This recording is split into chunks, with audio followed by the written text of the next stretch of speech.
Hello folks, welcome.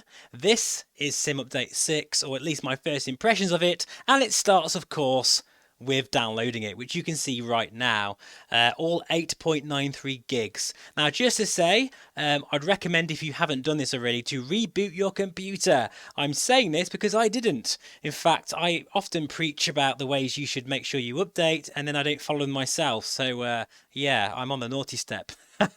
And Drew, actually from the Facebook group Microsoft Flight Simulator 2020 Virtual Reality, which I'll put in the description below, and he has his own YouTube channel, Belgeode. If you haven't subscribed already, shame on you, subscribe right now. I'll have his link to his channel in the description below as well. He recommended that I reboot my computer. I did just that and it worked. But for the first time, what I was doing, I was reviewing another airport, which you'll see on the channel very soon, and then I thought I'd just restart the sim. Don't do that. That's a bad idea, because literally it downloaded 12 megs and then said to me that the update had finished. But thankfully a reboot sorted that out, so make sure you do the same thing. Also, your community folder, make sure that you maybe just rename it and then add in a fresh folder. That's important as well. And here are the release notes here. Let's have a look. We've got a number of things. Stability, I think we've already mentioned this before in another video, so I won't go into this too crazy. But what I'm going to do now is I'm going to fast forward time, and I'm going to be flying in this sim update for about an hour or so before I give you my sort of impressions of how things are going and report back. We're going to be in the Quest 2 on Airlink, and let's see how things are, particularly for the VR updates. So I'll see you in a moment. I'll leave you with just some of these release notes, which there are many. Look at this. Wow.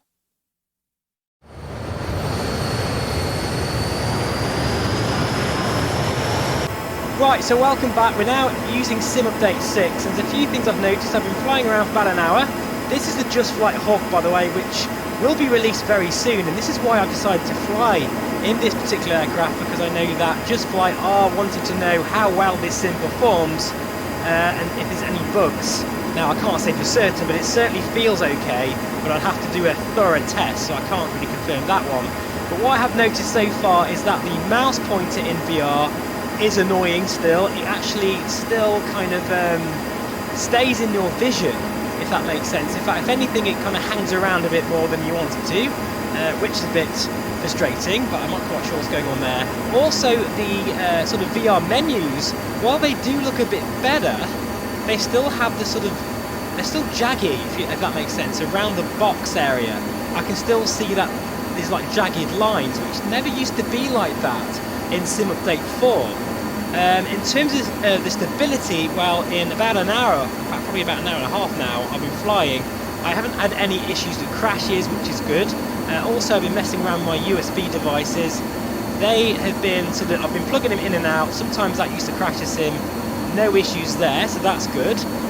In terms of performance, as you can see here, hopefully on the mirror image, it's performing really, really well. This is Airlink, native resolution Oculus Home, as well as 100% in the sim itself. And I'm not sure if I'm imagining this, guys, but it feels a bit sharper. I've also quickly tested the Reverb G2, and it just feels like the render scale is back to what it was before, but that might just be a placebo effect of a new update. I can't really confirm that just yet. But this feels pretty much overall very nice. In terms of the colours, I think there's a bit of a better colour palette now. I just feel like the sky colours and the clouds, when compared to the ground, like at the moment we've got quite a bit of a cloudy, in fact it's a very dramatic kind of look here with all the mountains, and then you've got this sort of like the shadow of the mountains. It just feels a little bit more natural. Oh, the Just Flight Hawk, guys. And by the way, in VR, it is absolutely incredible. It gives you such a massive grin. In terms of the reflections, I'm looking there because I know that there's been a bit of an issue with the reflections moving around. In fact, let's go back out to the water here and to see if they've been fixed, because that's something that I know is really annoying.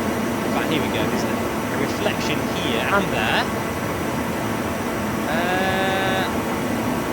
It's certainly better than it was before, because that used to shake around.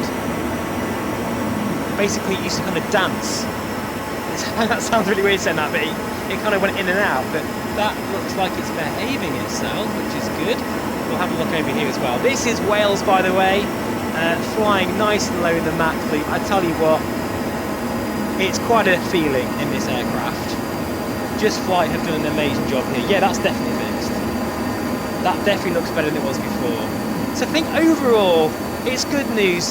There's definitely a few added bugs, I'm afraid to say, which always seems to be the case with these updates. But there's nothing too bad. I'm doing this now because on my Discord group, Sven, who's a great support of the channel, he mentioned that when you've got the ATC menu up in VR, you can see it in the external view.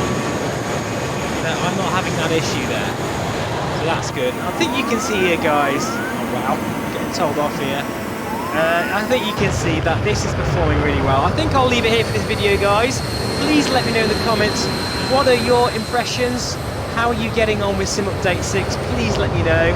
And wow, this aircraft, it is very special. Very special indeed. I'll see you all again very soon. Take care.